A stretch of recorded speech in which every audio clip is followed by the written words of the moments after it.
Hello, everyone. Thank you for praying for me without ceasing. The Bible says that the prayer of a righteous person is powerful and effective. I believe and practice the principle of sowing and reaping.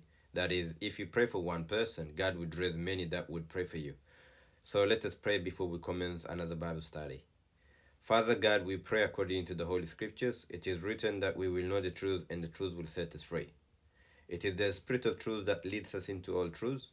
You have promised us you will send us the Holy Spirit if we ask for him. Today we ask you in Jesus' name to fulfill your promises by filling us with the Spirit of truth. In Jesus' name we pray. Amen. Today we'll study Psalms 133, 1-3. The title for this sermon is Unity in Diversity. Unity in Diversity. Though this chapter is short and has only 3 verses, it is a power-packed chapter with the secret to unlock blessings. The truth we will discover from this chapter will break yokes and free many individuals, families, churches, communities, schools, countries, and unlock blessings forevermore. As you can see, I have highlighted every verse with different colors and it is beautiful. Some countries' flags have such a color combinations. Let's read all the verses together. Verse 1. How good and pleasant it is when God's people live together in unity. This verse talks about the desirability of unity. The desirability of unity. Verse 2. It is like precious oil poured on the head, running down on the beard, running down on Aaron's beard, down on the collar of his robe. And this verse talks about the description of unity. The third and the last verse. As the dew of Hermon, and as the dew that descended upon the mountain of Zion, for there the Lord commanded the blessing, even life forevermore.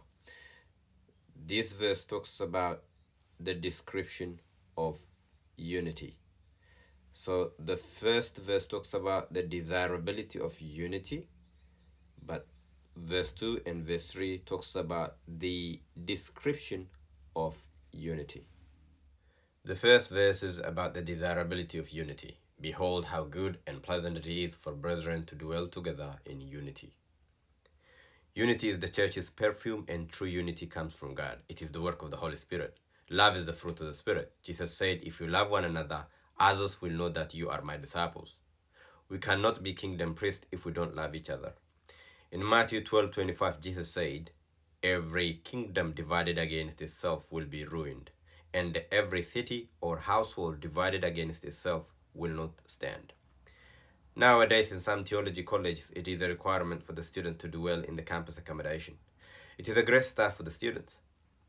If the disciples with the aim to serve the community cannot dwell in unity, the likelihood of serving unbelievers effectively is highly unlikely. Verse 2 gives the description of unity. It reads, it is like the precious oil upon the head, running down on the beard of Aaron, running down on the edge of his garments. The analogy used for unity is oil, which is the symbolic of the Holy Spirit. In other words, when God's people are united, the Holy Spirit begins to flow from the head to the feet. If we want more of the Holy Spirit's presence in our community, we have to learn to live in unity. It will bring revival. Brotherly unity is like the oil that Moses poured over Aaron's head when he anointed him as Israel's first high priest. The oil flowed down over his head and beard and down onto the robe and to the breastplate that bore the name of the 12 tribes of Israel. As the consecrating oil covered everything, so unity among believers makes them acceptable to God as kingdom priests. The costly anointing oil in verse 2 is tied directly to verse 1 that says how pleasant it is for brethren to dwell together in unity. Somehow the church fights and competes over the anointing and the anointed than they are willing to work together as a team for the same goal. If we are truly abiding in Christ, then we will dwell together in unity as the disciples of Christ. The anointing is yoked to our unity, not disunity. Because of the anointing, yokes of disunity will be broken. The costly anointing oil is yoked to unity in the body of Christ. The anointed respects the process of growth and rests while waiting for the process to complete its course. Time, persistence, endurance, patience, and waiting are part of this process. This is the plan, purpose, and power of the precious anointing oil. It is meant for building unity and destroying yokes of disunity. The precious and the costly anointing oil should not be cheaply used for competition and comparison.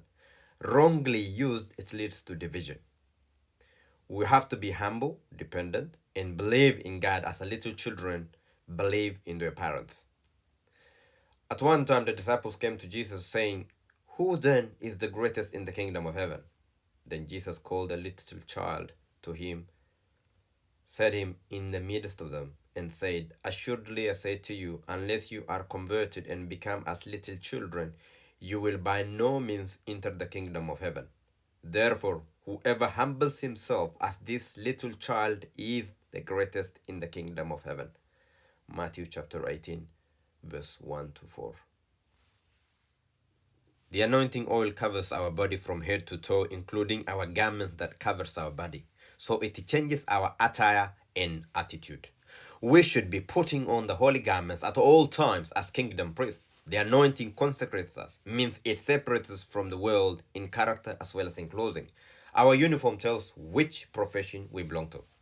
God calls, chooses, and anoints. Our election is missional as God is missional. It is anointing that qualifies us for the mission. God does not call the qualified, He qualifies the called. So there is no personal attribution and contribution towards our election. This precious anointing oil, when poured, it runs down from God to Moses, to Aaron, to the children of Israel. God works through structure and order. If there is a kingdom, then there is a king. If there is a king, then there is a law to govern the citizens. Leadership and anointing come with the requirement to complete submission and total surrender. Peaceful, humble, available, all are characteristics that every anointed leader should carry. It keeps us from becoming proud. We have to remember that the anointing flowed down from Aaron, the leader, the high priest, to the Israelites. It did not flow from Israelite to Israelite. It flowed from the high priest down in order. In God's kingdom, we are not approved by people. We are approved by God. In Matthew 17:5, Father God said to Jesus, "This is my beloved Son, in whom I am well pleased with. Listen to him." People's approval changes through time. They may lift you up in one season and pull you down in another. Just ask Jesus. The same people that yelled, "Hosanna, Hosanna," in one time were the very same people who soon after said, "Crucify him, crucify him." In life, what matters is what God thinks of us, not what people think of us or say about us. Most of the time, we try to make people happy and we end up making nobody happy, including ourselves and God. Like verse 2, verse 3 also gives a description of unity. It is like the dew of Hermon, which falls on the mountain of Zion. For there the Lord has commanded the blessing, life forevermore. Mount Hermon extends to the Israeli-occupied portion of the Golan Heights. It is the highest elevation in Israeli-controlled territory. It is the most disputed area because of its strategic significance. On top, there is a UN buffer zone, and it is the highest permanently manned UN position in the world. Mount Hermon is known by few names like the Snowy Mountain, the Gray-Haired Mountain, and the Mountain of Snow. The springs and the mountain itself are much contested by the nation of the area for the use of water. In the book of Psalms, chapter 133, verse 1 to 3, the significance of dwelling together is explained. In essence, we are informed of the importance of teamwork. We will achieve more if we work together as a team. I like how someone put the word team as an acronym. T stands for together, E for everyone, A for achieves, M for more. Together we are creative, effective, innovative, and competent. God himself is better together. In Genesis chapter 1, 1 to 2, it reads, "In the beginning, God, Elohim," plural, created the heavens and the earth. And then it says, the spirit of Elohim was hovering over the face of the waters. In chapter 1, verse 26 of Genesis, Elohim said, let us make man in our image according to our likeness. Let us make. There's plurality there. In John chapter 16, verse 14, tells us that the Spirit glorifies the Son. And in chapter 17, 4 to 5 of John, the Son glorifies the Father and the Father glorifies the Son, and that this glorifying has been going on for all eternity. Hallelujah. We need to imitate God in our living as we are created in His image and likeness. The Trinity do not compete, they complement each other. To glorify something or someone means to praise, enjoy, to direct attention to them, and most of all, to delight in them. To glorify someone, we must serve or defer to him or her. So from all eternity, before the beginning, the Father, the Son, and the Holy Spirit have been glorifying each other. They have this relationship in which they revolve around each other. None of them makes the others to revolve around himself. Instead, each person in the Trinity loves, adores, defers to, and rejoices in the others. That gives us a beautiful picture, God existing in a community of persons who know and love each other throughout all eternity. Their relationship is dynamic and pulsating dance of joy and love. Likewise, we should love and submit to each other and do not make others revolve around us.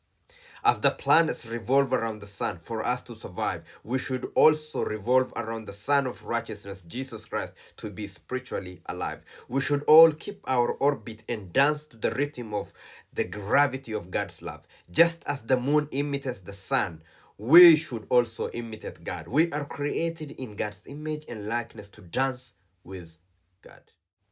Let us pray. Father God, thank you for the valuable lesson you have taught us about the significance of unity and the precious oil that is connected to it. Help us to apply this valuable lesson in our daily life. In Jesus' name we pray. Amen. Shalom.